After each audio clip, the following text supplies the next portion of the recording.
Tātou Tapuaiga le atua. Sa le amatanga le upu, sa le atua le upu. O le atua foi le upu. O ia lava sa le atua le amatanga. Na ia whaia me o malava. I le foi se me tasi na whaia le whaia e ia. O liu tino tangata le upu. Sa mau foi o ia mai tātou. Na mātou mata I lona mamadu. O le malu lava leo le alo e tō tasi o le tamā. O tumu o ia le lofa tū noa ma le whamaoni. Se o tātou te talo mo le angangpa ia. Tātou I fuma te talo le atua. Le atua e no mātou tamā e whavavau. O le neo mapu mai Samoa I ngā ruenga mwhiau ma o onga le nei aso. Ma o mātou whātasi le nei alata. Ia wāle nei Tapuaiga le ri. E o mātou langona lava le atua. E mātou ngāngau I whale anganga. O le mātou te talo atua I lau fio. A wina mai lau nganga pa ia I nei e taito lua mai mātou uma. Ni longa maalia lau sila ma lau whaafonga mai. E uma la whaatinoina le mātou Tapuaiga nei. Ma I whaasilisili na I pēa lau lava suafa mamaru. Nei maso uma e whaavavau. Amen.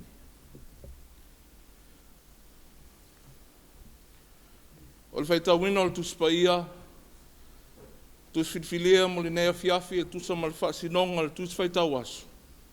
O maulea mai le whengaing fau. Korinito mua alon taupu e iwa. Tātou te whaitau whalaflafua I mai le whoipo e sunma le iwa. Sia whangata e whoipo e lua sunma tōru.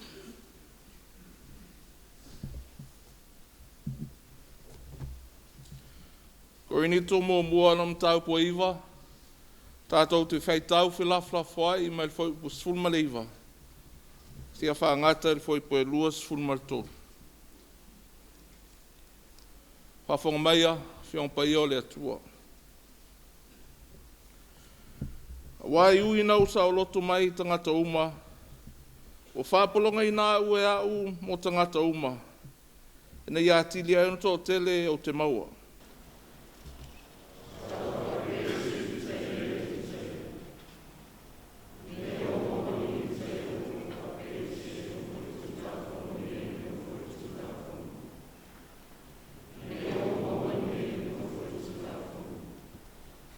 O whapei o sele nofo le tula fono I e wole nofo le tula fono.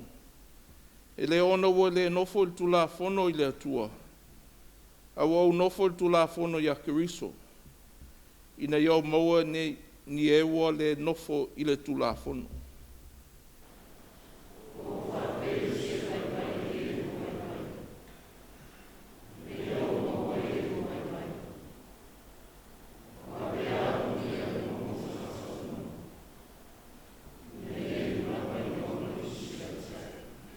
Ma le foi po lua suma tolu. Te le fai tala le. Na ia wawai I o mawhamania. Whamanua mai le atua le tātou whaitau ma whanongolongo. Niso ana whiongpa ia. Ma ia tūmau ia te ia lo na lava vi inga. Nei maso umasi o le whaavavau lava. Amen.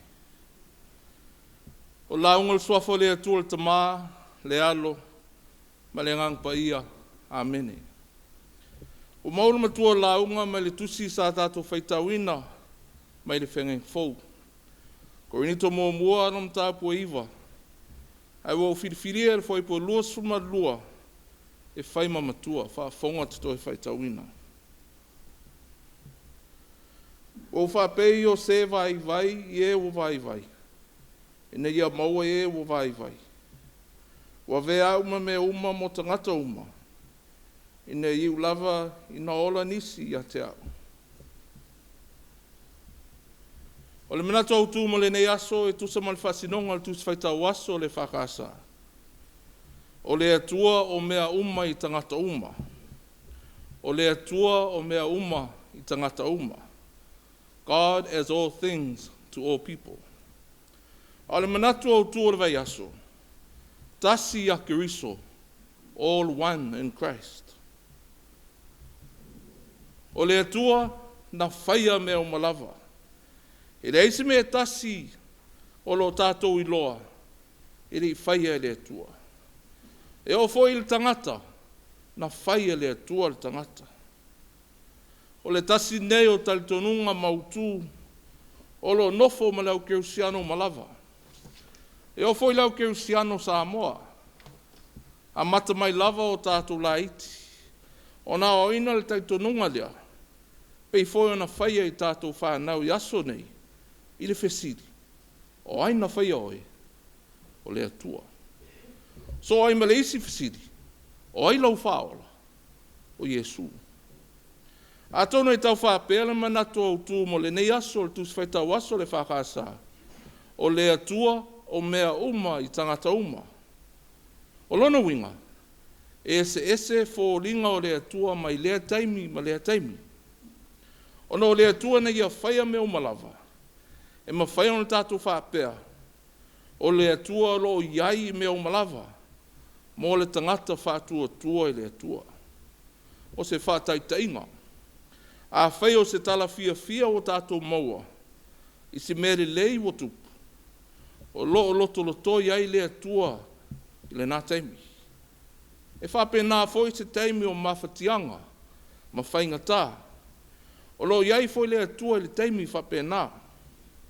O le whātou tuanga tātou te iloa ai ma le mauti noa, o le atua e whamawhana whana mai a tātou e ala i lona nganga, i taimi o loo luita wina ai o tātou tangata.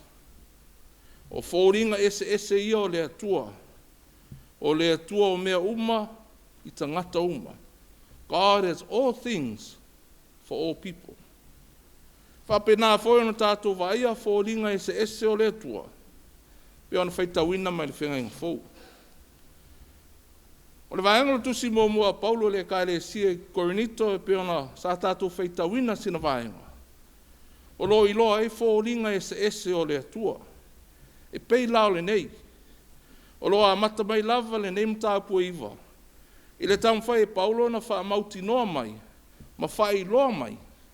O io le apostolo moni lava pe ona vala uine le Keriso toi tu.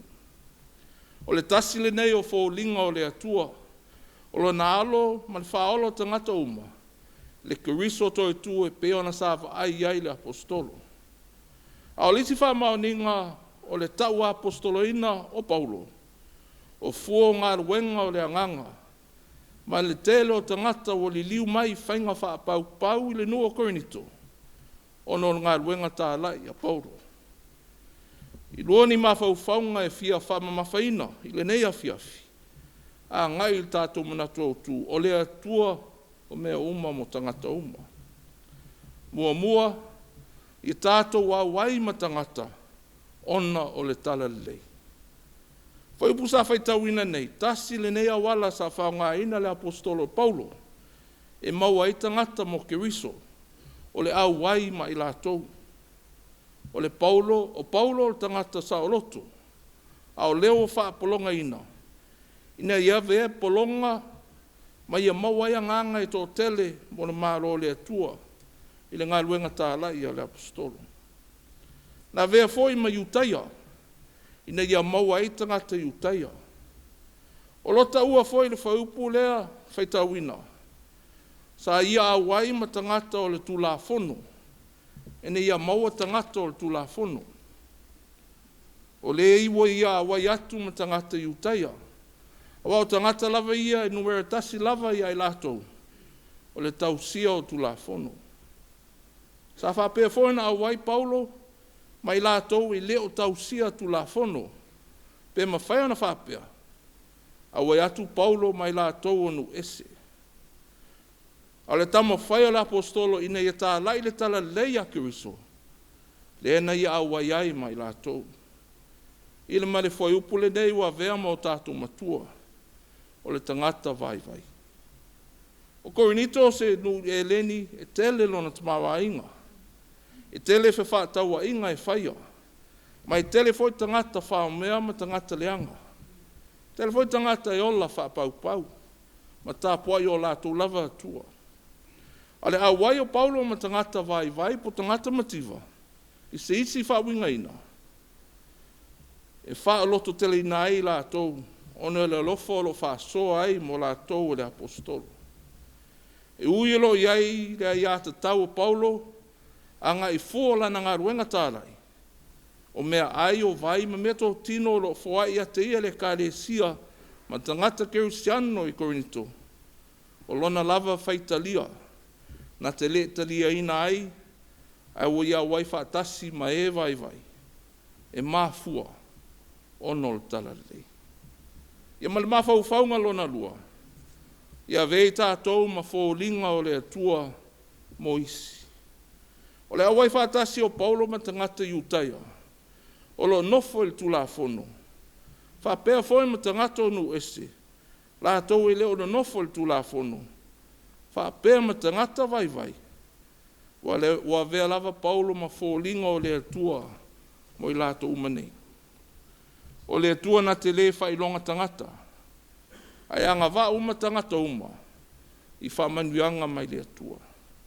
Whapea nā ma tangata vai. O le whaasoa Paulo le alofa mo lato. O fōlinga lava leo le atua mo i lato. Ma le tangata o lo nofo tau mia. Tangata o lo nofo polonga. O le awai atu o Paulo se tangata sao loto mai lato. O lava matutoi lea i loa e le tangata vai. Fōlinga o le atua. Samoa e le nei Afiafi. O lea wawa o mai le tala lei mo i tātou. O ave e tātou ma fōlinga o le atua mo isi. O le mea ea e se fōlinga le i loa mai tangata pe awa ai mai a tātou. A o fōlinga o le atua o le alofa whaasoa. O le alofa i le lua te tua oi e pei o lau alofa lava i ate oi. O le alofa i le atua ma lau loto atoa, ma lau malosi atoa, ma lau manatu atoa. O le fōlinga o le atua, tātou te maua ai le alofa wha le atua. E manui ai o tātou a inga. E tafi e se ai le wheitangai. E sawa ina o a tātou whanau, tina matamaitai. E sawa ina ma le ola matangai tu tonu o tātou a inga. O fōlinga o le atua, tātou te maua ai le loto maulalo. I me uma lava tātou te whai. E le ono sa tātou tau le leia, o sa tātou viinga. Eina ia vi ia i le atua i me uma lava o tātou whaia. Mo le manuia o tangata uma. O fōlinga o le atua tātou te maua ai le loto whamangalo. Whamangalo atu i nisi e angaleanga mai i tātou. Pei fōia na whamangalo ina tātou e le atua. O a fōlinga o i loa mai tangata pe a tātou awai atu mai lato. I le male nei. I tātou whaasoa ma awai ma tangata uma. Ono le tala lei a Kiriso. Mātua i awai ma whanau. Visili ai po a mai lato. I e loa mai le whanau o lo tātou nau mo le lato lumana i manuia. Whapena foi whanau. Mā futa mo tātou mātua. Tala no iai ma whasoa iai. Tātou te manuia i aso uma. I tātou maua fōlinga o le atua ma le alofa wha le atua. I me uma tātou te whai. O na manuia i leo tātou a inga o nu. O le atu nu. Whapea mai kālesia ke usiano uma. Mo le tangata mawhatia ma le tangata whanonoa. Ia vei tātou ma fōlinga o le atua. E tau wala tuai se wheso soani, ma mau le whamawhana o le loto, ina o whaavai i tātou. Ia whaonga ina le atua le tātou whatau wā, ina i ola isi tangata, ono le tala lei a Kiriso. O le alofa tūno le atua, le na fio mai a Iesu i le awala maulalo. O fōringa o le atua, le na liutino tangata ai le atua e ala i a Iesu. O le awai mai lava leo le atua ma le lalo langi anga sala. O leo o tātou tasi ai i a Kiriso. O Iesu le na fio mai, ma liu matoi tūman mā lo ma lioti. Ina ia tātou safa ngai le ola e whaavau. Le ofi mai o Iesu Kiriso i o tātou loto. O se alofa e le whaatua o ia. O se alofa mo tangata uma. O se alofa tātou te iloa ai ma le mautino. O le atua o mea uma i tangata uma. E tu mau atu le atua lon lave inga. Nei maso uma se o le whaavau lava. Amen. Tātou vi le atua vi ngai fitu sumatolu.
Tātou whamaulala atu le atua e ale tātou tālusanga, tālu whaafutai, whatoi senga, tui nātu nisi o tātou manao le atua, tātou ifmatalo le atua.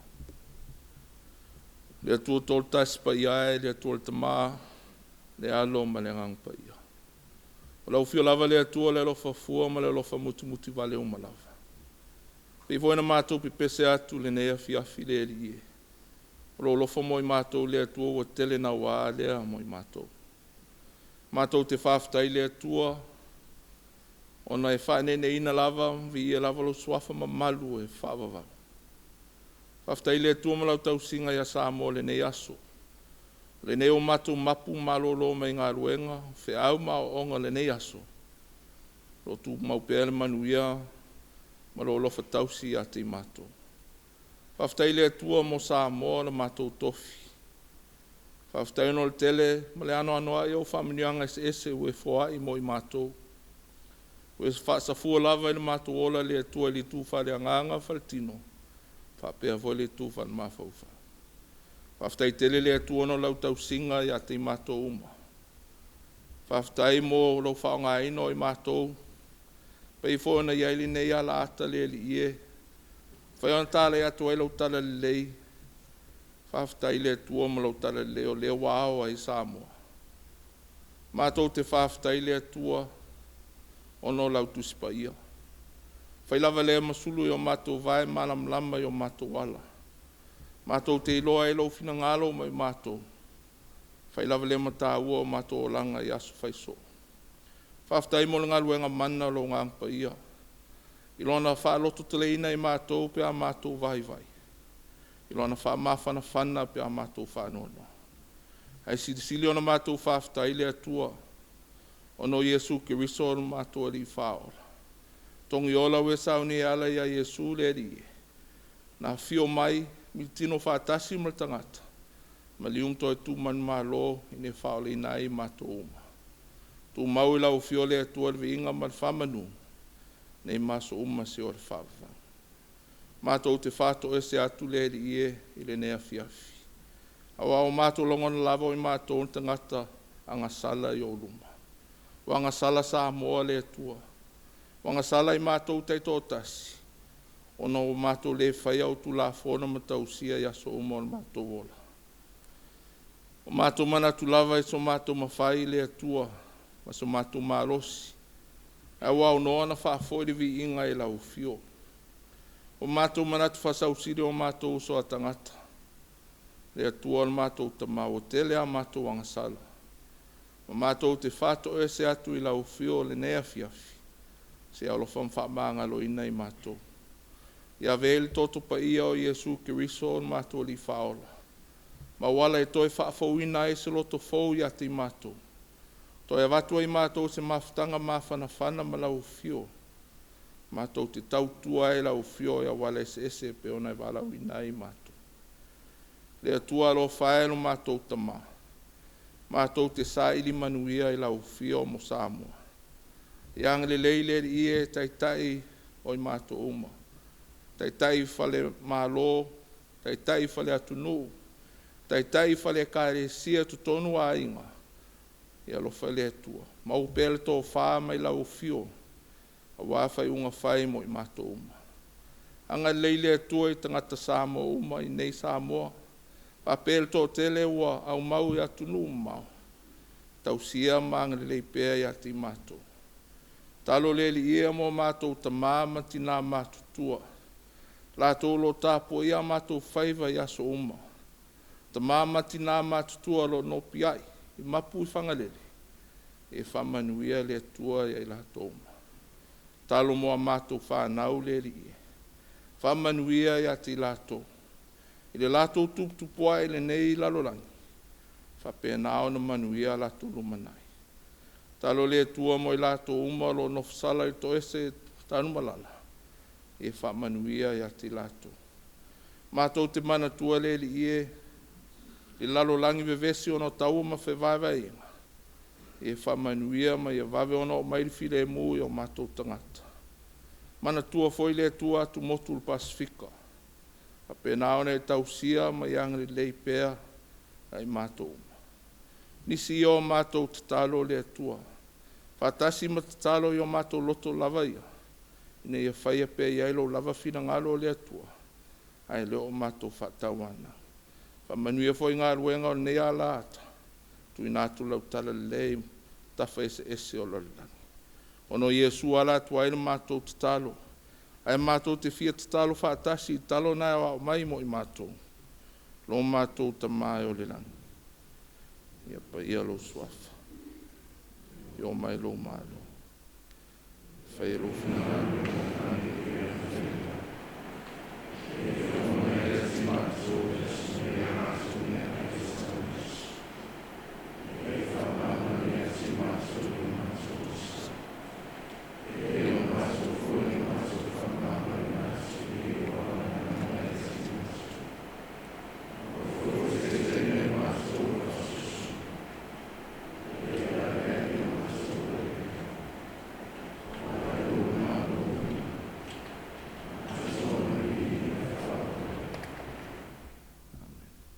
Manuia man file mo la o fiole atua le mātou tama. Le lof sisile eso Iesu ke riso lo mātou ali faola. Mar maftanga FAIAOGA ma lo lava fio ngang pa ia. Tu maule yo mātou lunga. Ma lunga o Samoa ma lo fofoanga o malava. Nei si o le FAAFAIFEAU lava. Amen.